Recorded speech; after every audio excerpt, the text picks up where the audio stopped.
une excellente intervention. Donc, bonjour à tous, donc je suis, Guillaume Tastet, donc j'aurai le plaisir de vous parler de cette notion, d'engagement au regard de la partie scientifique, donc des choses. Donc je vais peut-être commencer par me présenter dans un premier temps. Donc je suis, le cofondateur et le dirigeant d'une société qui est basée à Toulouse, qui s'appelle OpenDecide. Notre métier, en fait, c'est le développement d'une solution technologique, co-construite avec le CNRS pour pouvoir, avoir un outil de diagnostic pour pouvoir mesurer le fonctionnement actuel d'une équipe et le mode de fonctionnement souhaité, d'une équipe. C'est-à-dire d'être en capacité de mesurer, efficacement comment une équipe fonctionne, comment elle souhaiterait fonctionner, l'écart entre les 2 et la performance associée, sur des bases scientifiques. Donc on a fait un gros travail de fond pour créer un outil technologique pour pouvoir faire ça, le plus vite possible.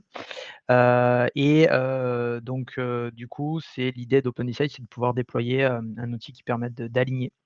Alors pourquoi j'en parle? Parce que, entre autres, on va voir que ça va être un sujet intéressant puisque, la partie scientifique est un des cœurs de métier d'OpenDecide et on a fait un très gros travail de fond sur la plateforme pour pouvoir, en collaboration avec les équipes du CNRS, pour compiler tous les travaux de recherche sur, qu'est-ce que c'est qu'une équipe finalement qui fonctionne bien aujourd'hui du point de vue scientifique.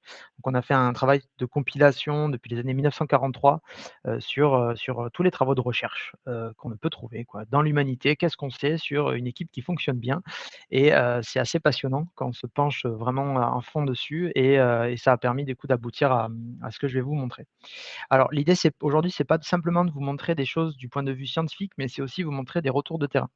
Alors pourquoi? Parce que, étant donné qu'on est une plateforme technologique, on a pu déployer depuis le lancement en début 2019 sur aujourd'hui un peu plus de 11 300, membres d'équipe, ce qui représente un peu plus de 900 équipes aujourd'hui. Donc là, on a même dépassé, je pense que d'ici, fin de semaine, je pense qu'au lundi, on aura dépassé les 1000, donc ça grossit vite et donc on a, un vrai gros recul, non pas que d'une vision, on va dire théorique des choses ou purement scientifique, mais aussi un vrai retour de terrain, sur les équipes. Alors pourquoi c'est intéressant? Quelle que soit la typologie d'activité aussi des équipes et ça, c'est très intéressant aussi. Vous allez voir qu'il y a des choses qui sont ressorties à travers toutes ces analyses, qui vont en dire beaucoup sur la notion d'engagement, entre autres. Hem, Avant de se lancer, on a fait une analyse, du coup, sur ces 900 équipes, donc ça fait un peu plus de 11 300 membres, donc qui ont répondu tous au même questionnaire, et on a analysé ça après avec les modèles scientifiques. Et ça a permis de mesurer 2 choses, donc vous allez vite comprendre après pourquoi je parle de ça, parce que vous allez voir, c'est corrélé à la notion d'engagement. On a mesuré 2 choses. C'était une des hypothèses qu'on avait au démarrage, c'était de savoir s'il y avait un lien entre l'alignement d'une équipe, entre son fonctionnement actuel et son fonctionnement souhaité et le niveau de performance d'une équipe. Alors la bonne nouvelle, c'est que la réponse est oui. Alors tout le monde pouvait le sentir dans ses tripes que globalement plus une équipe est alignée, plus elle était performante, mais étonnamment personne n'avait réellement pris le temps, de mesurer tout ça et de voir les évolutions. Alors, heu, il y a eu donc on a pu mesurer tout ça et ça aboutit à ce joli petit schéma que vous avez sous vos yeux. C'est-à-dire que vous avez, ici tous les petits points que vous avez sont des équipes qui ont été qui utilisent la solution et qui ont fait des diagnostics. Heu, Plus une équipe est alignée, ici, donc plus sa manière de fonctionner actuellement versus la manière de fonctionner souhaitée telle qu'elle est exprimée par l'équipe sont les mêmes, plus vous êtes sur la droite.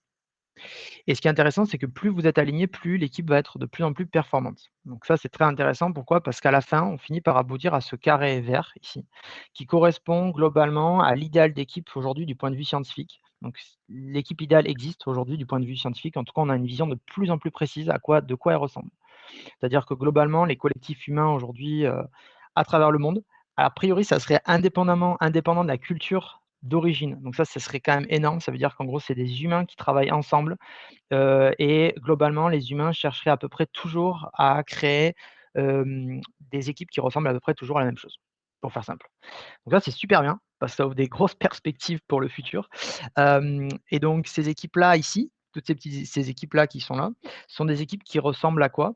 Elles ressemblent à des équipes qui sont en capacité d'atteindre et de dépasser constamment leurs objectifs, même en face de très fortes incertitudes, de le faire avec un niveau d'énergie, de motivation et de plaisir qui est extrêmement élevé. et qui est stress stable et également qui ont la capacité de faire ça avec un mode de fonctionnement qui génère un très, très haut niveau de paix et d'harmonie entre les membres d'équipe. C'est-à-dire qu'il est extrêmement facile pour ces équipes, de partager une idée, de partager une erreur avec les autres membres d'équipe, de prendre des initiatives et cetera et cetera. Donc ça, on va dire, c'est, vraiment des équipes, c'est un peu l'équipe idéale, et la bonne nouvelle, c'est qu'elles existent et que quand à chaque fois que vous rencontrez ces équipes-là, ces petits points, les équipes qui sont cachées derrière ces petits points, vous avez exactement ce que je viens de vous décrire. Alors, bien sûr, la plupart des équipes ne sont pas à ces niveaux de performance. On va être sur des niveaux dits fonctionnels dans un premier temps ou dans des niveaux qu'on va considérer comme dysfonctionnels. Donc fonctionnel, ça veut dire qu'il y a des hauts et des bas dans l'équipe. Ça, je pense que vous connaissez, hein, c'est-à-dire des équipes où globalement ça fonctionne, mais de temps en temps il y a des hauts, de temps en temps il y a des bas, donc on va être entre 2. C'est pas aussi stable qu'on le devrait, que l'équipe le souhaiterait. Et arrivé en dessous de 7, là, on est face à des équipes qui sont considérées donc comme dysfonctionnelles. Peut-être que vous en avez rencontré certaines. Alors là, ce sont des équipes où vous commencez à avoir beaucoup de désalignements, beaucoup de frustration, des équipes où il y avoir forcément le rapport à l'engagement. On va voir après comment on détaille la notion d'engagement. Mais on va dire que ce sont des équipes en difficulté qui vont sursolliciter leur manager. Parce qu'en fait, il va y avoir des phénomènes de division. Donc l'équipe va s'isoler vis-à-vis du reste de l'organisation dans un premier temps. Puis après, au sein de l'équipe, on commence à avoir des clans qui apparaissent. Et après, au sein des clans, il commence à y avoir des divisions entre individus. Et tout ça fait que le manager est sursollicité par les gens qui se sentent mal dans l'équipe. Et là, c'est même pas la peine de parler d'atteindre des objectifs. On est juste dans la gestion de crise, pour ce genre d'équipe. Voilà. Donc déjà, la première bonne nouvelle, c'est que sachez que même quand vous êtes face à des équipes dysfonctionnelles, il est tout à fait possible de réaligner une équipe en 4 à 6 mois et de pouvoir reconstruire un fonctionnement d'équipe qui permette à l'équipe de bien fonctionner et d'être performante. Donc ça déjà, c'est un premier point, c'est-à-dire que même si vous êtes, je parle à si certaines personnes ici ont des équipes dysfonctionnelles, dans leur périmètre, ont rencontré des équipes dysfonctionnelles, c'est en aucun cas une fatalité. On peut tout à fait reconstruire un mode de fonctionnement, optimal dans un espace de temps relativement court. Donc ça, c'est le premier point. Alors, le sujet aujourd'hui qui va nous intéresser ici, c'est la notion d'engagement. Donc, ça tombe bien parce que dans les paramètres qu'on vient analyser avec la plateforme, il y a cette notion d'engagement. Et donc, face à ces équipes qui sont, dysfonctionnelles, fonctionnelles ou optimales pour certaines, on s'est posé la question: «Mais est-ce qu'il y a un sujet d'engagement finalement, pour ces équipes?» Et là, parce que, forcément avec tout ce qu'on entend dans tous les sens, ouais, il y a des problèmes d'engagement, partout dans les organisations, on se dit: «Mais mince quoi, enfin, est-ce que ça doit être vrai quoi?» Et en fait, on a commencé on mesure, hein, la performance. Alors je vais vous montrer, la notion d'engagement, comment on la mesure scientifiquement du coup dans la plateforme. On vient poser 3 questions. La notion d'engagement est relativement simple en fait du point de vue scientifique, hein. Je vais vous les lire pour que vous les ayez bien en tête. C'est: «Les membres de notre équipe travaillent aussi fort que possible pour atteindre les objectifs». La plupart des membres de notre équipe s'efforcent d'atteindre un haut niveau de performance au sein de l'équipe. Et le dernier, c'est: même en cas de revers, les membres de notre équipe font de leur mieux pour atteindre les objectifs de l'équipe. Donc, ça veut dire qu'en fait, ici, on a des gens qui se donnent à plein régime, littéralement. Donc ça, c'est la manière de mesurer scientifiquement, du coup, en tout cas au niveau de la recherche académique, cette notion d'engagement. Alors, il y en a 3. C'est le minimum qu'on puisse, avoir comme nombre de questions, parce que vous voyez, les questions sont assez proches et donc ça permet d'éviter les biais. Enfin, il y a tout un jeu de conception de questionnaires. Je ne rentre pas dans la méthodologie scientifique de conception des questionnaires, mais on va dire que la recherche académique fait ce travail de, au minimum, avoir 3 questions, pour pouvoir mesurer correctement un construit scientifique, ici qui est la notion d'engagement. Alors, quand on pose ces 3 questions à 900 équipes, qu'est-ce que ça donne? À donc 11 300 personnes, et beh, il s'est avéré qu'on a été très surpris parce que, étonnamment, on a eu, quels que soient les niveaux, dysfonctionnel, optimal ou même dysfonctionnel pour pas mal, on a quand même des équipes où, l'engagement mesuré, il est à 8,4. Donc l'échelle en fait c'est de 0 à 7, c'est dysfonctionnel, de 7 à 8,5, on est dans un niveau qui est fonctionnel. Au-delà de 8,5, on est dans un niveau qui est considéré comme optimal sur la plateforme. C'est une exponentielle comme ça, c'est non linéaire, ce qui est souvent le cas dans les sciences sociales. Et donc ici, on est à 8,4, donc à la limite du niveau optimal. Donc là, surprise, parce qu'on s'est dit: «Mais mince, il y a un problème. L'engagement, il est bon. Il y a un problème parce que, qu'est-ce qui se passe? Pourquoi on a, finalement, un niveau aussi élevé d'engagement au niveau des équipes? Alors qu'on a d'autres problèmes?» comment ça se fait que d'un côté, on a des équipes qui nous disent qu'ils sont super engagés. À côté de ça, on voit des problématiques qui se posent dans l'organisation de type, bon là je vous en ai cité quelques-unes, mais globalement c'est, voilà des gens qui se plaignent, des replis sur soi pour certains, des arrêts intempestifs, des baisses de productivité, des états d'esprit négatifs, des retards à répétition, alors les gens qui se plaignent, ça c'est assez fréquent, mais bon, c'est un sujet en France. Le mutisme en réunion, pareil aussi. Pourquoi il y a pas de prise d'initiative? Qu'est-ce qui se passe? Pourquoi? Donc, là, on se dit: «Mais waouh, waouh, waouh, il y a un truc, quoi». C'est quoi c'est quoi finalement la source de problème c'est quoi la cause? C'est quoi la cause racine de ces éléments-là, de ces phénomènes? Et donc à force de travail, on a abouti à, finalement, qu'on a identifié 2 causes principales. Donc ça va me permettre de vous parler de 2 causes principales qui sont, finalement, assez éloignées de ce qu'on a potentiellement l'habitude de voir, qui va être, les 2 causes, ça va être la notion de sécurité psychologique et la deuxième notion, ça va être la logique des frustrations et de comment on manage et comment on gère les frustrations dans l'organisation. Je vais vous parler de ces 2 notions, vous allez voir et ça permet en fait de résoudre beaucoup, beaucoup des problèmes qu'on a ici, finalement. Donc ça, pour pas dire la quasi-totalité des problèmes qu'on a ici, vont être en très grande partie liés, à cette notion de sécurité psychologique et de frustration. Alors, on va commencer par la notion de sécurité psychologique. Alors, c'est un construit qui a été un construit scientifique, donc une découverte assez récente. Ça date de 2015. Ça a été développé par une chercheuse qui s'appelle Amy Edmondson, qui est une chercheuse de Harvard. Je vous passe des détails sur, peut-être s'il y a des questions à la fin sur comment ça a été découvert, mais sachez que c'est passionnant et que ça a été développé dans des endroits, ça a été développé à l'origine pour, la médecine et pour réduire le coût des erreurs de médicaments dans les hôpitaux américains.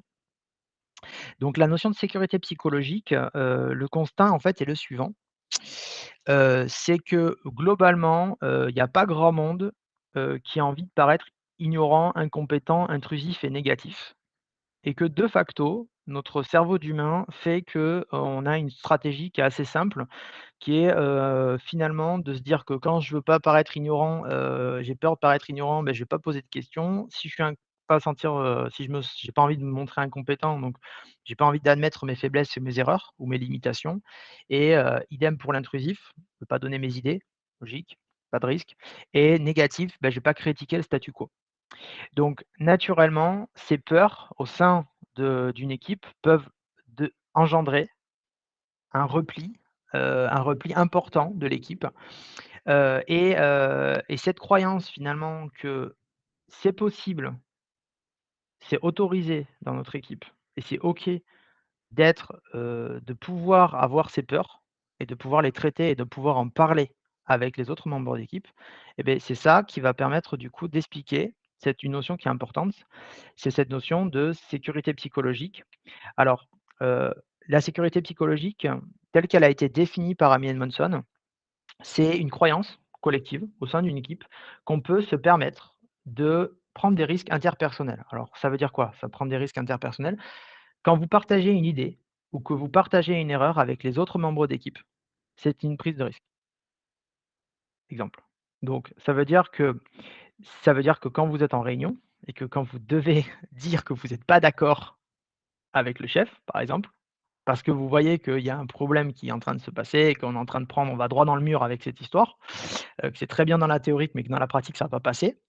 Le fait que vous allez vous exprimer ou non, c'est dépendra du niveau de sécurité psychologique au sein du collectif, tout simplement. Alors, donc c'est hyper puissant et ça permet d'expliquer plein de choses, aussi bien, le mutisme qu'on peut avoir dans certaines réunions, l'absence de prise, d'initiative, entre autres. Le problème, pourquoi on n'arrive pas à faire de l'amélioration continue aussi, parce que du coup, de facto, les erreurs ne seront pas remontées et pas traitées et donc on ne pourra pas apprendre des erreurs, finalement. Donc on va continuer à avoir, dans l'industrie des non-qualités, donc on va continuer à ça va coûter cher à produire les biens, les services qu'on est en train de produire, vont être problématiques. Et à partir d'un certain niveau de sécurité psychologique, on va dire qu'il y a même des phénomènes de division, d'agression qui peuvent se passer au sein d'une équipe. Donc ça peut aller assez loin et donc vraiment, la notion de sécurité psychologique permet d'expliquer beaucoup, beaucoup des phénomènes qu'on peut avoir aujourd'hui dans certaines situations. Alors par contre, à contrario, plus une équipe a de sécurité psychologique, plus il est possible, du coup, de pouvoir, prendre des risques. C'est-à-dire de partager une idée, partager une erreur, se livrer, dévoiler ses faiblesses, ses vulnérabilités, être en capacité, face au groupe, de pouvoir, exprimer ses peurs, ses craintes et cetera et donc derrière de pouvoir réfléchir de manière saine et posée à absolument sur tous les sujets, même, les sujets les plus sensibles et ceux qui peuvent potentiellement mettre en difficulté le collectif et donc là, c'est super intéressant. Alors imaginez comment c'est important, par exemple, pour un comité de direction. Ce qu'on est en train de dire, parce qu'un comité de direction, son seul boulot, c'est de construire des décisions et donc la construction de décisions repose uniquement sur une capacité de délibération et donc la délibération repose entre autres sur le fait qu'il y a une très grande liberté de parole au sein du collectif. Parce que s'il n'y a pas de liberté de parole au sein d'un collectif de codir, de direction, globalement, la performance du comité de direction elle-même est défaillante, de facto. La ligne de production est cassée. Donc la sécurité psychologique dans un codir est ultra importante, est hyper importante. Alors, elle repose sur quoi cette sécurité psychologique? Parce que, finalement, si on va creuser un peu dans les détails, comment on agit sur la notion de sécurité psychologique? Alors, la sécurité psychologique, telle qu'elle a été décrite par, Amy Edmondson dans ses travaux en 2015, on va dire qu'on peut casser son construit scientifique en faire un breakdown en 3, on va dire 3 grandes catégories. Le premier élément qui permet de mesurer la sécurité psychologique, c'est le niveau de bienveillance au sein du collectif. C'est-à-dire, entre autres, cette capacité à être dans l'inclusion malgré les différences et l'absence de jugement au sein du collectif. C'est pas parce que quelqu'un est différent dans l'équipe que je vais le juger ou que je vais la traiter de manière différente. Voilà. Donc c'est cet aspect très inclusif et le fait de valoriser que l'autre, il est différent, que potentiellement il a des compétences différentes, qu'il a des visions du monde différentes et donc il y a possibilité de mesurer cette mesure, importante de la notion de bienveillance, mais du coup, de vraiment le vivre au quotidien dans les comportements au sein du collectif. Donc c'est très important cette notion de comportement ces règles de comportement qu'on va définir au sein du collectif. Premier élément, c'est la notion de bienveillance. Le deuxième élément, c'est la notion de droit à l'erreur ou learning mindset, c'est-à-dire cet état d'esprit, tourné vers l'apprentissage plutôt que l'exécution. Alors pourquoi c'est important? Parce qu'en fait, l'erreur peut être vue de 2 manières différentes. Ça peut être vu comme, hem, un échec à l'exécution. Il y a une erreur qui se passe, c'est un échec à l'exécution. L'échec à l'exécution est puni pour justement éviter que, ça se reproduise, de facto. Alors, il s'avère que notre système éducatif nous a quand même pas mal poussé dans cette manière de penser, c'est-à-dire que de facto, quand on fait une connerie, on a une mauvaise note et que c'est comme ça qu'on apprend et c'est parce qu'on a été puni sur ce problème, sur ça, que du coup on va mettre le focus sur ce problème-là. Bon, il s'avère qu'en fait, maintenant on est à peu près sûr que le fait d'être dans cette manière de penser, ça génère de la peur chez les individus et que globalement après, on a des gens qui sont ultra conservateurs et qui veulent absolument pas prendre de risques. Voilà, qui ont une aversion totale au risque et nous, ça nous pose un certain nombre de sujets aujourd'hui dans les organisations, enfin globalement dans la société, de manière générale. Cette peur de l'erreur, en particulièrement en France, en plus on est beaucoup en France du coup donc on va voir que c'est le gros sujet de la France, c'est le droit à l'erreur, entre autres. Alors si on voit pas le droit à l'erreur, si on voit pas l'erreur comme un échec à l'exécution, comment on peut le voir cette erreur? Eh bien on peut la voir comme, une opportunité pour apprendre. C'est super intéressant parce que du coup, ça veut dire que l'erreur, elle reste importante, parce que l'erreur, c'est toujours important, quoi qu'on en dise et donc ça, c'est première chose, c'est pas parce qu'on punit pas l'erreur qu'elle est pas importante.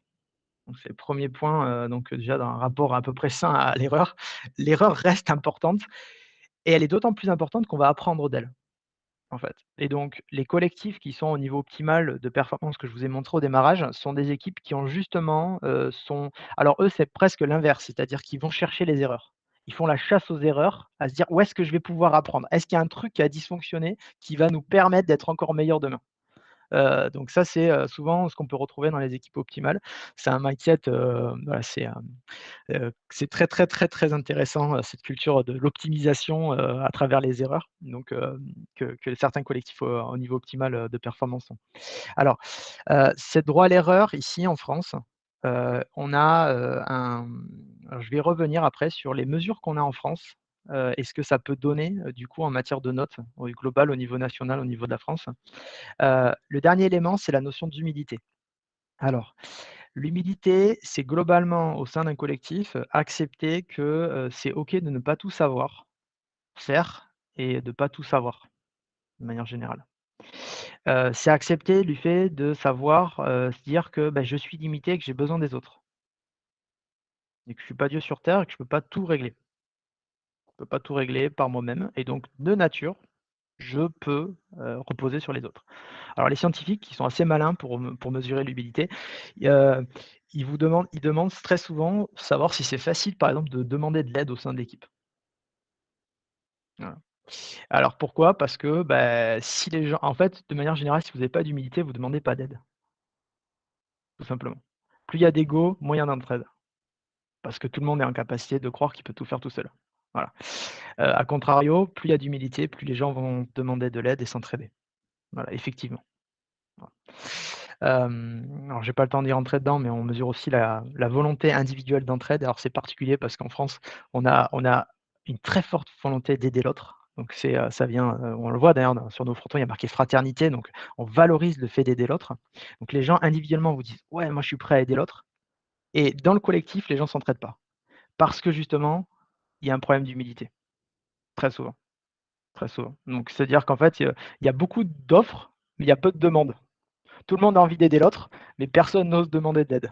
Voilà et donc résultat, dans les faits, ce qu'on peut observer, c'est que, il y a pas d'entraide, effectivement, ouais, voilà.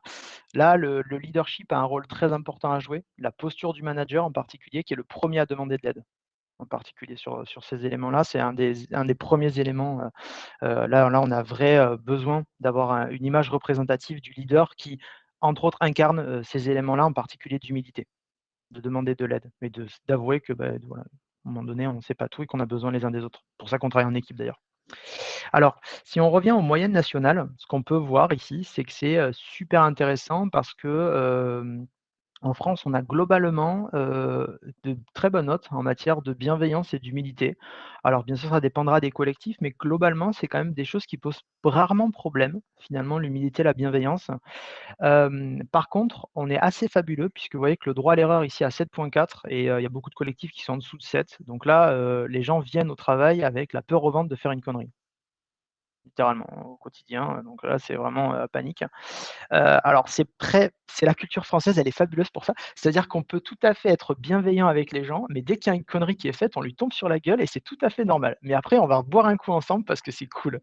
Et en fait, c'est complètement voilà, c'est un peu ouais, c'est assez unique, je trouve. On a commencé à travailler avec des équipes internationales et alors, on voit pas du tout ça. C'est très intéressant, la France est en capacité d'être super bienveillant, et après se foutre sur la figure et puis après, de nouveau bienveillant, quoi. Hem, alors c'est, sur cette partie, sur le droit à l'erreur, il y aurait des causes. Alors c'est, hyper intéressant pourquoi il y aura pourquoi on aura un rapport comme ça au droit à l'erreur? Parce que le système éducatif, évidemment peut expliquer un certain nombre de choses. Il y aurait des explications, alors, il y a des interprétations qui sont intéressantes. Ce serait du point de vue culturel qu'il y aurait des choses à voir sans doute. Il y a peut-être quelque chose aussi, dans notre histoire, qui a provoqué ça, un droit à l'erreur, parce qu'on voit par exemple dans la culture américaine, on a un rapport à la prise d'initiative et à l'erreur qui est complètement différente. Heu, a priori, ce serait quand même intéressant, ça serait peut-être connecté à un vieux livre qui s'appelle la Bible et qu'on n'aurait pas eu les mêmes grilles de lecture de ce document, puisque en fait les anglo-saxons ont une vision, plutôt protestante, et plutôt Nouveau Testament. C'est-à-dire que nous, on a une vision plutôt Ancien Testament. C'est-à-dire qu'on fait une erreur, on est en dehors de la loi, boum, punition divine, éclair, grillé. Voilà, globalement. On est hors de la loi, donc c'est une vision très, finalement assez légaliste, liée à l'erreur. Et les Américains ont une vision un peu plus Nouveau Testament, c'est-à-dire que c'est plutôt une vision de la grâce. C'est-à-dire qu'ils voient plutôt la logique de l'erreur est une opportunité envoyée par Dieu pour, être meilleur. C'est un coup de pouce. Donc du coup, je peux, de facto apprendre des erreurs. C'est une opportunité envoyée, pour être meilleur. Et ça expliquerait en partie, notre manière de potentiellement d'avoir des une culture relativement différente sur ce rapport à l'erreur et qui serait sans doute traduit dans le système éducatif, par la suite et qui, même si les gens sont croyants ou non après, se traduirait du coup dans le travail. Donc c'est un sujet qui, ma foi, est passionnant. Sachez qu'en tout cas, vous pouvez voir l'erreur des 2 manières et c'est tout à fait possible de basculer un collectif et d'avoir un rapport sain à l'erreur au sein d'un collectif, c'est-à-dire de voir l'erreur comme une opportunité pour apprendre. Et petit conseil aussi et retour d'expérience, dans la plateforme, on mesure la perception individuelle de chacun des membres d'équipe versus l'équipe. Ce qui est très intéressant, c'est que le manager en particulier, aura rarement, le droit à l'erreur pour lui, souvent, il va surnoter, ce qui est souvent le cas, hein, ils sont très optimistes les managers globalement, ils vont surnoter cette valeur, c'est-à-dire que pour eux, il y a pas de problème de droit à l'erreur dans leur collectif. Par contre et ils le pensent sincèrement, ils le pensent sincèrement et ce que l'expérience a montré, c'est qu'en fait, les collectifs qui ont des difficultés sur le droit à l'erreur, en fait, ce que le manager ne voit pas, c'est que, le droit à l'erreur pose problème, non pas parce que lui a un rapport malsain à l'erreur, mais c'est parce qu'entre les membres d'équipe, au sein même de l'équipe, les gens se tirent dessus, les uns les autres et donc en fait, on a un phénomène de, dès qu'il y a un qui fait une connerie, entre membres d'équipe, il y a la petite vanne qui va bien, la petite blagounette qui va bien et cetera, qui fait le petit email avec des sous-entendus et cetera, qui bien, rappelle quand même, à la personne que, elle a fait une connerie et qu'on l'a vu, quoi. C'est pas passé inaperçu et donc en fait, les gens, ils se rendent pas compte qu'entre membres d'équipe, tout le monde se fout la frousse, en fait. C'est assez fabuleux et le pire, c'est que le manager ne le verra pas. Et donc on a plein de managers qui découvrent que leur équipe ont peur de l'erreur, suite à l'analyse. C'est assez fabuleux comme phénomène, parce qu'eux-mêmes ont fait un travail sur l'erreur et donc de facto, ils font une projection très souvent, sur leur collectif, en disant, moi je punis pas l'erreur, j'ai fait un travail sur moi par rapport à l'erreur et donc de facto, il y a pas de problème dans mon équipe». Et ça, c'est très souvent, il y a ce biais qui intervient donc quand vous êtes face à ce genre de situation, je vous invite vraiment à faire attention à ça. C'est un travail de collectif, hein, quand même. L'engagement, il est collectif avant d'être, enfin, il est collectif ici. Alors, ça, c'est la notion de sécurité psychologique qui est quand même un élément, une belle pièce maîtresse. Sachez que c'est une notion qui, aujourd'hui a pris beaucoup d'ampleur, en particulier aux États-Unis, au point que Google a même décidé d'indexer le salaire de ses managers à cette variable de sécurité psychologique. Enfin, une partie du variable des managers est indexée sur cette, sécurité psychologique. En gros, si je fous la frousse à mon équipe, de facto, j'ai moins de salaire. Bon, c'est à l'américaine, hein, ils motivent comme ça, mais c'est intéressant. Mais c'est pour vous dire à quel point c'est très, très important et ils l'ont compris très vite, en particulier au niveau de la Silicon Valley, où il y a besoin de créativité, ce genre d'éléments. Ça marche très bien, quel que soit le secteur d'activité. On travaille avec, pour OpenDecided, on déploie aussi sur des équipes sur les centrales nucléaires françaises, où le rapport à l'erreur, je ne vous le cache pas, peut être un peu compliqué, hein, parce que forcément quand on est dans une centrale nucléaire, on n'a pas forcément envie de faire trop de bêtises quand même. Mais sachez qu'en fait ça s'applique, parfaitement et que ça fonctionne très, très bien aussi, ce rapport à l'erreur. Bien au contraire. C'est même très important. Même peut-être plus important dans leur secteur qu'eux. Alors, le deuxième élément que je voulais voulais discuter, c'est, la deuxième cause principale, qui pourrait expliquer tous ces dysfonctionnements, sont, les notiques de frustration. Alors, les frustrations. On a un gros travail. Alors, sur ça, ce que je vais vous faire, c'est que, on va partir en randonnée ensemble pour expliquer ça. Petite parabole sur cette, fameuse notion de la randonnée. Alors, la randonnée, il faut partir du principe que globalement, on part tous en randonnée et que les gens marchent à pleine vitesse. On marche tous à pleine vitesse dans une randonnée. Bon, bien sûr, on marche pas tous à la même vitesse, hein, mais en fonction de notre naturellement, on va marcher à 100 de notre vitesse et quand on va prendre notre sac à dos, on va aller, marcher ensemble et on va marcher à pleine vitesse. Ce qui est intéressant, c'est qu'en fait, lorsqu'on va mettre en place, du coup, un individu, donc ça veut dire que tout simplement le parallèle ici, c'est que, un individu, il faut savoir qu'il est motivé. Aujourd'hui, on est de plus en plus avec toutes les avancées depuis 1943 avec Maslow, puis après on a toutes les théories, de McGregor, d'Eisenberg, de Self-Determination Theory, théorie d'autodétermination, théorie de l'autodétermination de Deci et de Ryan, après qui a été, appuyée par les neurosciences. On a, un vrai sujet, donc maintenant on a une vision de plus en plus précise de, la motivation, et de fait que, globalement, en fait, les individus sont motivés par défaut à 100. Intéressant. C'est-à-dire que, il y a pas besoin de motiver les gens. Ah. Par contre, un individu, il est à 100, mais on va venir, du coup, en mettant, que ce soit dans la cellule familiale, que ce soit après dans le travail, dans l'organisation et dans l'équipe. C'est un peu comme quand vous allez faire la randonnée, vous aurez votre sac à dos et lors de la randonnée, on va vous rajouter des cailloux, des petits cailloux, des grands cailloux dans votre sac à dos. Alors, vous imaginez bien qu'au bout d'un moment donné, les cailloux, ils vont pas être super, ça va pas être super agréable. C'est-à-dire qu'à un moment donné, votre sac à dos, il va vous peser sacrément lourd. Donc naturellement, qu'est-ce que vous allez faire? Vous allez ralentir. Voilà. Ce que vous allez faire aussi en parallèle, c'est commencer à vous plaindre. C'est un autre phénomène très intéressant et qui, entre autres, aboutit au fait que si on vous rajoute plein de cailloux, à un moment donné, ben, vous pourrez carrément plus bouger, vous allez vous arrêter de marcher. Voilà. Et si quelqu'un s'approche de vous avec un caillou, qui s'approche de vous, vous allez partir du principe qu'il a un caillou à vous donner, forcément que vous allez tout faire pour éviter le caillou, globalement. Voilà.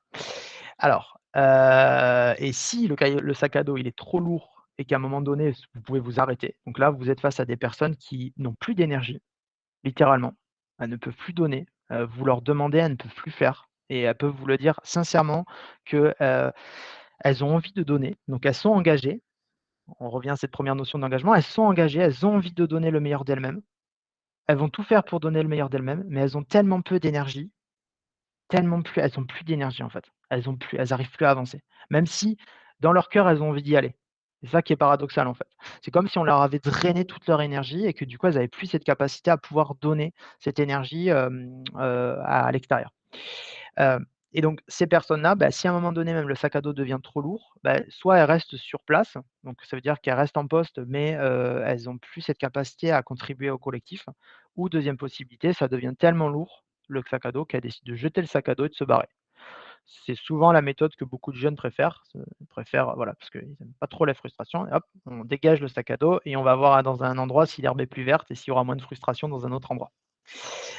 Et donc l'enjeu va être ici de savoir comment on arrive à identifier ces frustrations. Donc les scientifiques, en fait, ça c'est toute la théorie autour de la satisfaction d'équipe. Donc une partie des tra de il y a beaucoup de travaux de recherche qui ont été effectués sur cette notion, de la notion de satisfaction ou inversement de frustration. Et donc aujourd'hui, on a pu identifier au moins 14 sources de frustration. Alors je les ai pas classées par, selon il y a des modalités. Je vous invite à regarder tout ce qui est théorie de l'autodétermination de Deci et Ryan. C'est 2002 les travaux, qui ont pu être, menés, ça vous permettra en plus de cartographier entre les motivations intrinsèques qui viennent de l'intérieur de l'individu et les motivations extrinsèques. Voilà.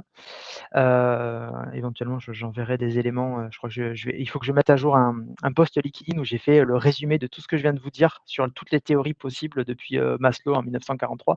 Mais je le transférerai à Aurélien, pour qu'il puisse vous l'envoyer, ce petit post LinkedIn. Hem, alors ici, en fait, vous avez la mesure, enfin du coup en tout cas la compréhension de quelles sont les sources de frustration au niveau aujourd'hui des équipes.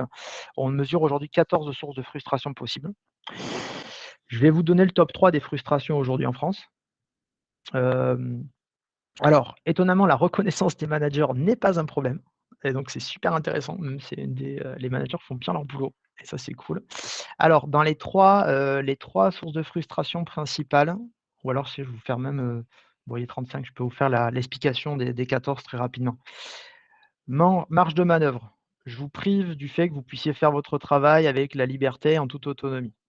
Vous serez ultra cadré, micromanagement. Voilà, donc source de frustration liée au fait que vous ne soyez pas libre de faire ce que, vous considérez être nécessaire pour bien faire votre travail. La maîtrise, deuxième source de frustration. C'est une frustration de ne pas avoir les compétences, en tout cas de considérer qu'on n'a pas les compétences suffisantes pour répondre aux objectifs qu'on nous demande. C'est souvent une frustration qui est ressentie en prise de poste, ce genre de choses, ou lorsque les objectifs sont beaucoup trop élevés, par exemple, par rapport aux compétences actuelles. La frustration, alors ça forcément vous l'avez ressenti, la frustration de ne pas avoir des liens sociaux épanouissants au travail. Alors forcément, c'est très lié à ce qu'on vient de voir juste avant sur la sécurité psychologique. Ces liens sociaux, donc le fait d'avoir des relations épanouissantes, de pouvoir parler des choses qui vous intéressent et cetera et cetera. Ça, c'est forcément une des frustrations qu'on a vu grandir avec le covid. Logique. Parce que de facto, c'était moins évident de se voir et donc naturellement les relations sociales entre individus au sein du collectif, c'était moins évident de les favoriser. Donc naturellement, on a eu cette frustration, ce qui a poussé beaucoup de gens à vouloir revenir au bureau. Parce qu'on avait trop envie de se revoir, parce qu'on manquait, voilà, on tournait en rond, quoi. Heu, de 4e, c'est le sens du travail. Donc c'est le fait de pouvoir, le sens du travail, c'est de considérer que son travail est utile et porteur de sens. Est-ce que c'est utile? Est-ce que c'est porteur de sens, de ce qu'on est en train de faire? À titre, voilà, donc est-ce qu'aussi si ça s'intègre dans ma manière de voir, dans mon parcours de vie aussi? Ça aussi pareil, sens du travail, c'est un des éléments, qui peut générer pas mal de frustration. La reconnaissance manager, c'est est-ce que si je fais des efforts, est-ce que je vais être reconnu? Est-ce que mes efforts vont être reconnus par mes supérieurs hiérarchiques? Littéralement. Voilà. Est-ce qu'ils vont venir quand je suis en difficulté, est-ce que mon manager va venir me demander comment ça va et va se préoccuper de comment, comment ça se passe? Voilà, donc ça, c'est très important, cette reconnaissance des supérieurs hiérarchiques, ou des supérieurs techniques, hein, aussi, ça peut être ça. Il peut y avoir des supérieurs aussi, on va dire des leaders naturels, aussi qui vont compter pour vous en termes de reconnaissance. Mais sachez que ce besoin de reconnaissance, il est très, très important. On avait essayé de le virer au début et en fait, il est hyper, hyper important, donc il est vite revenu. Alors le besoin d'être suffisamment formé, de développer ses compétences, pareil, idem. Donc là, on va avoir un paramètre de frustration qui est important. Sachez que il fait partie celui-là des 3 premiers. C'est, le ouais, c'est le 2e source de frustration ressentie, non, 3e source de frustration ressentie par les équipes aujourd'hui. Du coup, aujourd'hui en France. Le manque de formation, étonnamment. Alors attention, la formation, c'est particulier parce que c'est pas que simplement le fait de recevoir des formations, c'est avoir des formations en adéquation avec les besoins, avec les besoins. Et donc souvent, il y a beaucoup de formations qui peuvent être proposées et on peut avoir des équipes qui vous disent qu'ils considèrent qu'ils ont une frustration sur les formations. Parce qu'en fait, les formations qu'on propose ne sont pas en adéquation avec le besoin de terrain. Parce qu'on est sur des modèles très cadrés et potentiellement très centralisés dans la décision des natures des formations. Et donc, on a un vrai sujet de savoir comment on peut améliorer l'adéquation des besoins de terrain et des souhaits d'évolution des compétences du terrain avec, du coup, les offres de formation, au niveau national, pour certaines sociétés. Hem, le alors disponibilité des moyens, bon pareil, frustration, hein, si vous n'avez pas les moyens de bien réaliser votre travail, forcément vous serez frustré. Donc ça, c'est la 2e source de frustration aujourd'hui ressentie par les équipes. On a beaucoup d'équipes qui, sont en fait, ils considèrent juste qu'ils n'ont pas les moyens pour pouvoir bien réaliser le travail qu'on leur demande. Voilà. Alors, ça peut être lié à des manques d'informations, ça peut être, lié à un pouvoir décisionnel au sein d'une équipe. Ça peut être lié, à de l'IT, du matériel de communication. Hem, du coup, on va être aussi potentiellement sur, le fait d'avoir des outils, des machines et cetera pour réaliser le travail. Donc c'est vraiment hyper intéressant sur disponibilité de moyens. Donc très rapidement, il faut éliminer ça et demander qu'est-ce qui manque littéralement à l'équipe pour réussir aujourd'hui? De quoi l'équipe manque pour réaliser son travail? Perspective d'évolution, autre source de frustration, c'est-à-dire vous savez, c'est cette frustration que vous pouvez ressentir à dire: «Mais qu'est-ce que je vais devenir? C'est quoi la suite finalement? C'est quoi ma perspective à 2, 3, 4 ans?» Et donc là, il y a un vrai travail souvent avec l'équipe pour pouvoir clarifier, l'évolution des différentes personnes dans le temps. C'est une source de frustration. Celle-là, c'est une frustration, mais qui est pas si, alors elle est pas très élevée, mais globalement elle est quand même, c'est pas une des principales. La reconnaissance financière également, le fait de ne pas être payé. Alors la notion de reconnaissance financière, c'est intéressant, c'est-à-dire, c'est le fait qu'en fait, les personnes on va vous donner une gratification financière ou en nature, qui est en adéquation avec la qualité du travail que vous effectuez. En fait, c'est-à-dire vous avez une certaine notion de la qualité du travail que vous effectuez et beh, vous considérez qu'il y a une sorte de contrepartie financière à cette qualité du travail effectué. Donc en fait, l'équilibre entre les 2, c'est ça qui va faire la reconnaissance financière et qui va générer plus ou moins de frustration, littéralement. Donc ça, c'est très intéressant et finalement, c'est pas un des paramètres qui pose le plus problème de frustration, étonnamment dans les équipes aussi. Objectif atteignable. Alors évidemment que si, vous avez du mal à quitter l'atmosphère, et que je vous dis d'aller sur Mars, forcément vous allez avoir quelques frustrations, liées à cet objectif. Ça paraît assez logique, voilà. Alors facilité pour travailler. Alors celui-là, c'est notre top numéro un. Il est vraiment top. On a un sujet aujourd'hui du fait qu'on a dans les organisations, on adore se mettre des bâtons, et se complexifier la vie dans tous les sens. On va bien trop loin dans le degré de complexité. globalement et qu'il y a un vrai sujet de simplification dans les organisations. Parce que sinon le travail se transforme très rapidement, courir dans l'eau, avec de l'eau quasiment jusqu'à haut de la taille.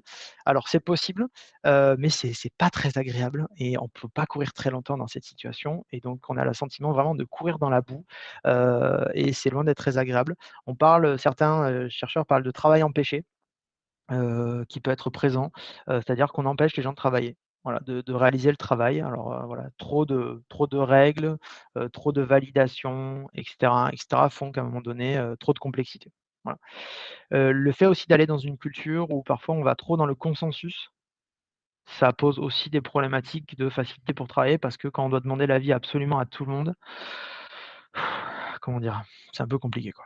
Voilà, à un moment donné, il y a aussi des vrais sujets de responsabilité au sein des organisations, et ça, c'est aussi, un des vastes sujets, en cours aujourd'hui, qu'on peut voir derrière cette facilité pour travailler. Ça, c'est le sujet principal, de beaucoup d'organisations en termes de frustration, en particulier dans les, ETI grands groupes, particulièrement.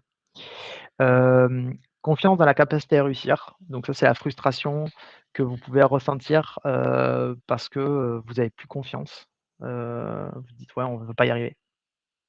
Les chercheurs appellent ça le facteur «yes we can», «oui, on peut», quoi. Donc ça peut être une frustration importante de finalement de perdre confiance carrément dans la capacité à réussir. L'épanouissement au travail, autrement dit, cette notion de bien-être au travail, c'est une des sources de frustration et c'est de loin, l'une des moins impactantes et sans doute, qui est très intéressant, l'épanouissement au travail. Alors même si ça peut paraître étrange parce qu'on en parle beaucoup, beaucoup, l'épanouissement au travail, ne pose pas problème dans la plupart des équipes, qu'on a pu analyser.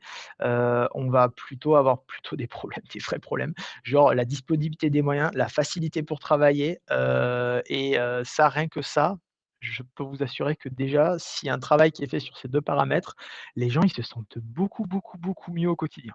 Ils dorment bien mieux et c'est beaucoup plus facile de revenir, frais et reposé le matin au travail, quand on a moins de galères au quotidien, au travail. Donc du coup, très souvent, il y a pas trop de sujets sur l'épanouissement au travail. Dernier, c'est la perception de charge de travail, c'est-à-dire le fait qu'à un moment donné, il y a trop de charges de travail qui arrivent et qui créent des frustrations naturellement parce qu'on n'est pas en capacité de le gérer, ce flux de travail. Donc naturellement, ça pèse, ça crée une frustration. Tout ça est un joli ensemble qui fait que vous pouvez tout à fait augmenter certains paramètres, en descendre d'autres et que tout ça s'équilibre, in fine. C'est ce qu'adorent faire les startups quand elles démarrent, puisque la reconnaissance financière étant potentiellement basse, ils vont jouer sur les autres paramètres. Maximiser les autres paramètres pour, voilà, donc du coup, on peut, balancer ça, équilibrer ça. Le fait d'avoir des frustrations n'est pas un problème en soi, c'est le fait que ça devienne chronique et que ça s'installe dans le temps qui est un problème. C'est-à-dire que les frustrations, en fait, vous pouvez tout à fait gérer des frustrations pendant un court temps.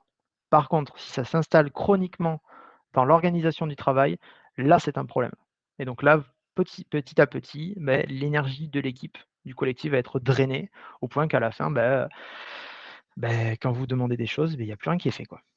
Voilà, tout simplement. Les 3 principales frustrations, ça sera, du coup, dans le top 1, facilité pour travailler. Top 2, c'est, tuc tuc, c'était, facilité pour tra disponibilité des moyens, le top 2 et le top 3, c'était, du coup, formation. La formation, ouais. J'étais étonné d'ailleurs sur la formation. Mais, ouais, c'est la formation, donc ce qui d'ailleurs, des fois, rend un peu triste, certains des RH que je dois qu'on doit consoler parce que, bah, du coup, elles ont fait beaucoup d'efforts pour que la formation, elle soit bien faite et que les gens, ils aient tout ce qu'il faut et en fait, non, ça correspond pas et ils sont bref, voilà, du coup, il y a aussi un peu de frustration de facto de leur côté aussi quand ça se passe, quand elles découvrent ce phénomène donc voilà. Mais c'est un vrai sujet et techniquement, je comprends aussi que la fonction RH est en train de monter en puissance aussi avec des outils, avec tout ce qu'il faut pour pouvoir avoir cette meilleure adéquation, entre autres avec les formations, les besoins terrain, l'identification. Voilà, donc ça, c'est aussi on est en train de monter en compétences aussi collectivement, hein, derrière tout ça. Voilà, alors du coup, donc là, les sources de frustration, donc pour résumer, si on veut supprimer beaucoup des éléments que je vous ai montrés ici là, hop ici, on va y arriver, ici. Heu, tous ces éléments-là, vous allez résoudre une grosse, grosse, grosse partie de ces problèmes-là, si vous travaillez sur les 2 paramètres que je vous ai montré, principalement la notion de sécurité psychologique et les sources de frustration.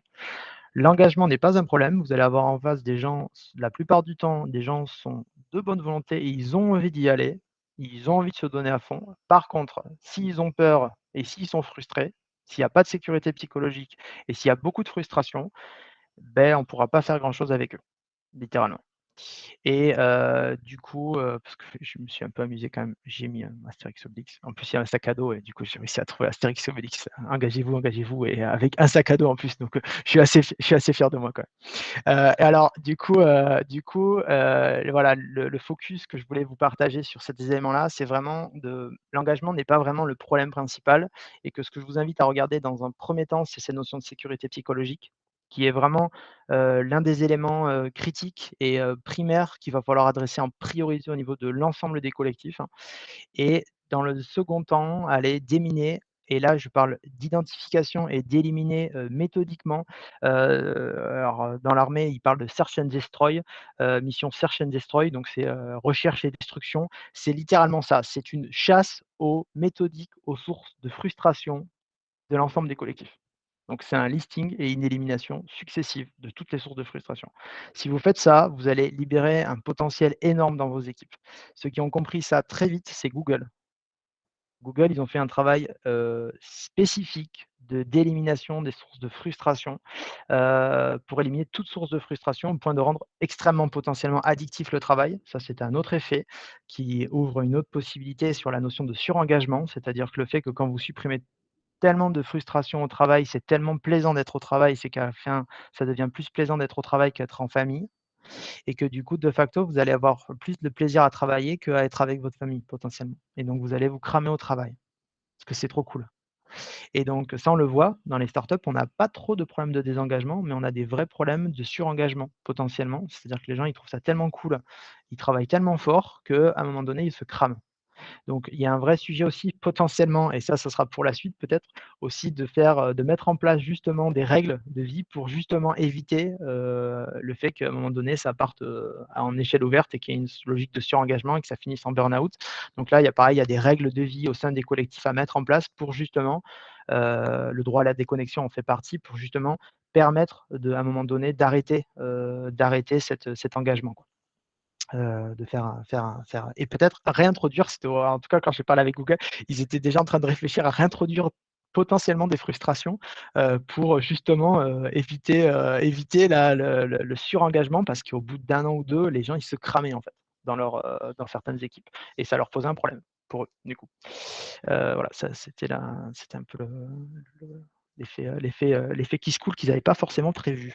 Hem donc voilà, et beh, je laisse le temps. J'ai terminé, il te reste 10 minutes, donc du coup, on a pile poil le temps pour les questions-réponses, pour que vous puissiez poser toutes vos questions, du coup. J'espère que ça vous a Alors, plu. juste avant qu'on passe à cette session de questions-réponses, d'abord, Guillaume, un grand merci pour ton intervention, un grand merci pour ces explications, pour ces différentes causes, ces différents phénomènes qui arrivent malgré nous et qu'on n'a pas du tout l'habitude de mesurer et d'expliquer avec autant de précision. Et sincèrement, merci pour ça. Bien sûr, je vous invite toutes et tous à ouvrir vos micros et à poser vos questions directement à Guillaume.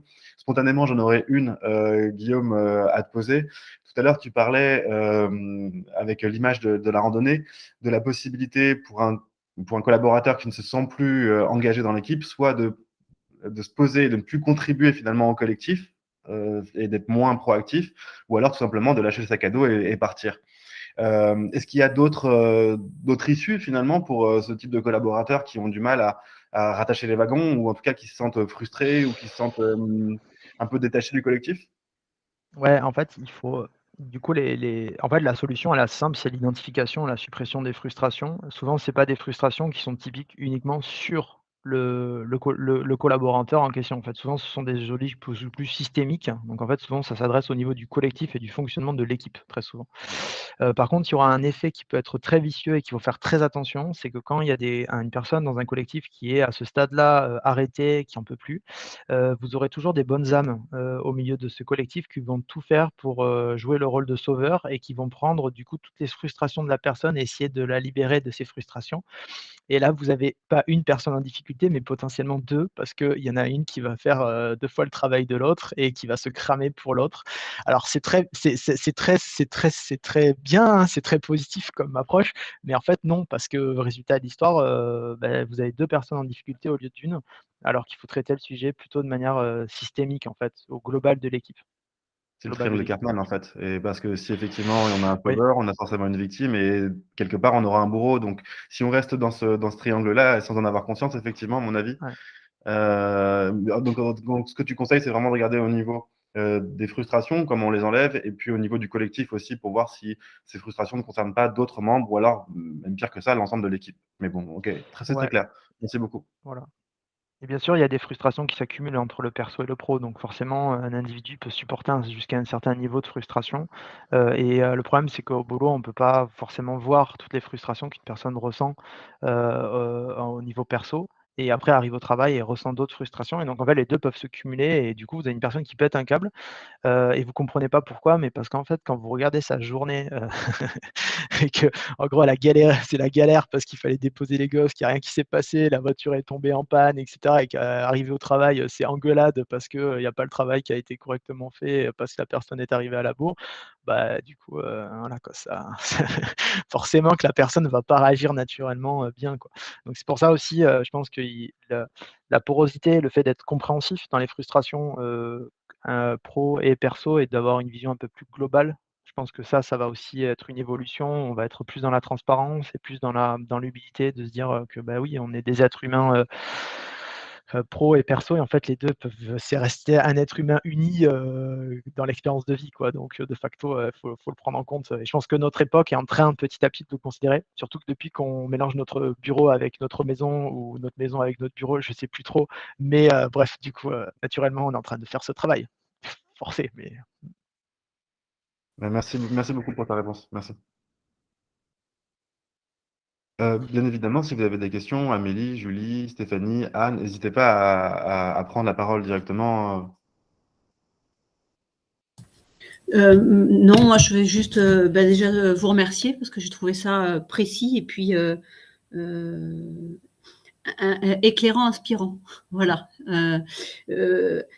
Pas des vrais. En fait, c'est pas vraiment des découvertes. Je pense que c'est des choses qu'on sait au plus profond. Voilà. Ce qui est bien, c'est de mettre en fait des mots un peu sur un sentiment parfois qui peut être flou en entreprise.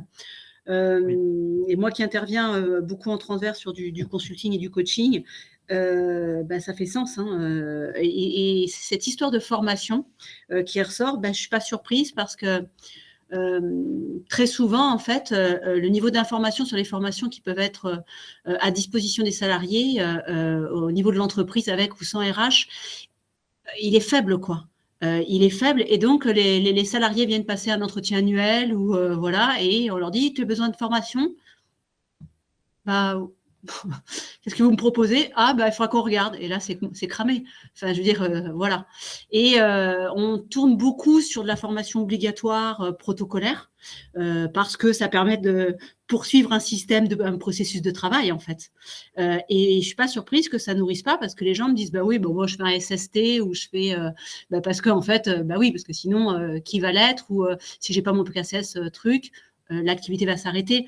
Mais des formations qui sont plus sur du développement justement personnel, des accompagnements coaching aujourd'hui ne sont pas du tout reconnus pour aider les gens justement à se raligner sur leurs valeurs, trouver un sens. Bon voilà, il y a des choses à réinventer ou pas réinventer, mais peut-être à bousculer un petit peu aussi. Il y a un peu d'évangélisation sur le sujet de la formation. ouais et la bonne nouvelle, c'est que c'est en train de se faire. Enfin, en tout cas, juste au début, je vous ai montré, du coup, on fait une analyse aussi, pas que ça, c'est la partie performance que je vous ai montré, mais il y a aussi Mmh. la partie, juste avant, qui est la partie fonctionnement d'équipe, hein, et je vais vous montrer ça et du coup, hop, je vais y arriver, je vais vous montrer ça ici, là. Ah! Rognonieux, y arriver? Bon, je peux pas zoomer, c'est très bien. Je vais faire comme ça, quick. Désolé, c'est pas très joli, mais c'est juste pour que vous puissiez avoir, une vision. Dupliquer, clac. Je vais juste clac, clac, clac. En fait, on analyse des processus de travail aussi. Et dans les processus de travail, on en analyse 12. Et l'un des processus de travail d'une équipe, c'est la gestion des compétences. On analyse ça selon 3 modalités. En fait, il y a 3 manières de gérer les modalités de fonctionnement. Le fonctionnement à colonne de gauche, c'est le fonctionnement actuel, et le fonctionnement de la colonne de droite, c'est le fonctionnement souhaité par l'équipe. Donc ça, on est en capacité d'analyser. Ce qu'on peut voir sur la partie ici, ligne de gestion des compétences, c'est que on a quelques équipes qui sont encore dans des modèles directifs, donc très au top-down, on impose des directions obligatoires, des formations obligatoires. Le modèle participatif, c'est un peu exactement ce que vous venez de citer, c'est-à-dire le fait qu'en globalement, on a des équipes où on va leur demander leur point de vue, mais très souvent, c'est déjà foutu parce que ça se fait au moment de l'entretien annuel. Et puis, même des fois, le manager n'est pas au courant forcément correctement. Et puis, c'est pas la bibliothèque de toutes les formations, donc c'est compliqué. Donc, on a des équipes qui sont en train de basculer dans des modèles autonomes.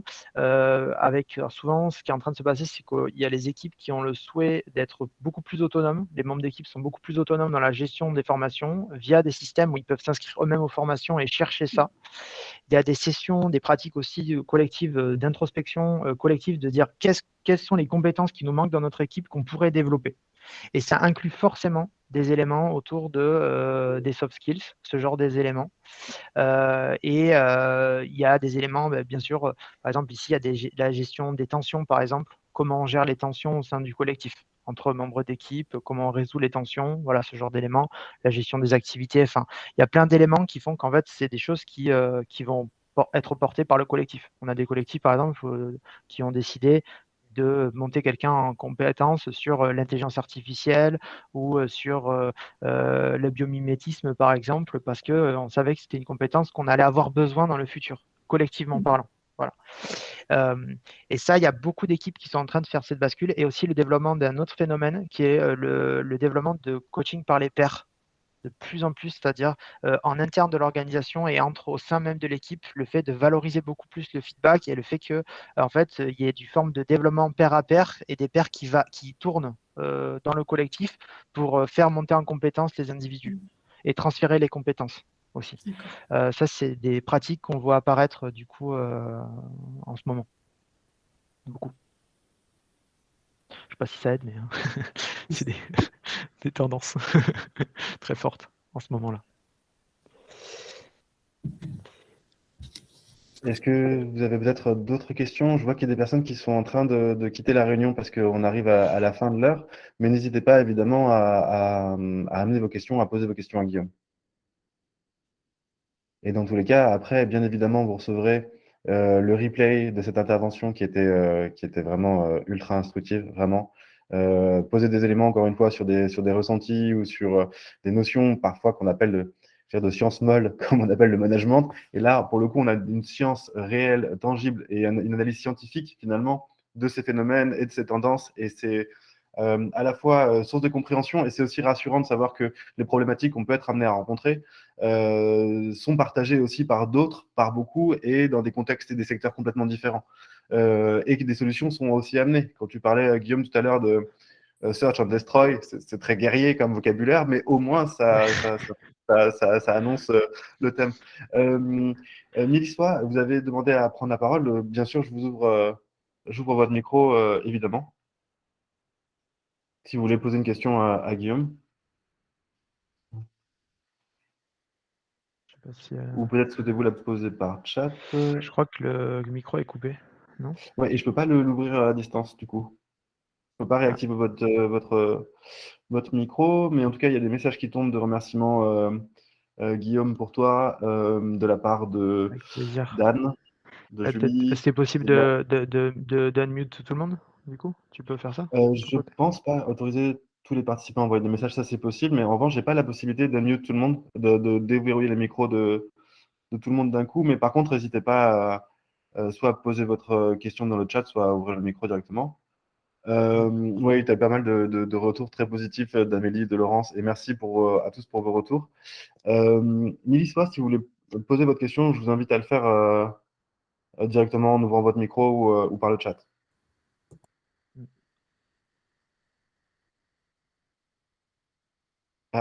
Mélissois a quitté la réunion. Right.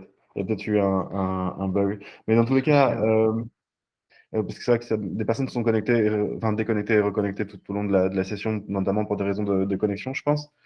Mais en tout cas, Guillaume, merci beaucoup vraiment pour cette session instructive, claire, Et c'est encore confirmé par Myriam Walissa, qui Avec me dit à quel plaisir. point on se pose beaucoup de questions en ce moment parce qu'on est en 2022 et on s'est dit quelles seront les perspectives de l'année dans les ressources humaines. Je pense que, j'espère en tout cas que ton intervention a répondu en partie à cette question parce que c'est, à mon avis, en début d'année 2022, après ce qu'on a connu, c'est une vraie question et c'est d'autant plus pertinent d'amener ces sujets. Et sincèrement, merci pour cet éclairage.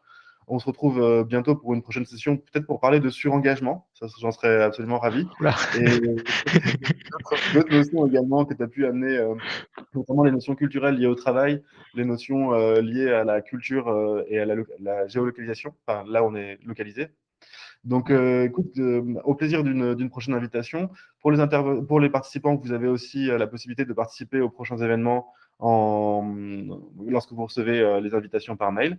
Et quant à moi, je vous dis à bientôt pour une nouvelle session RH Live.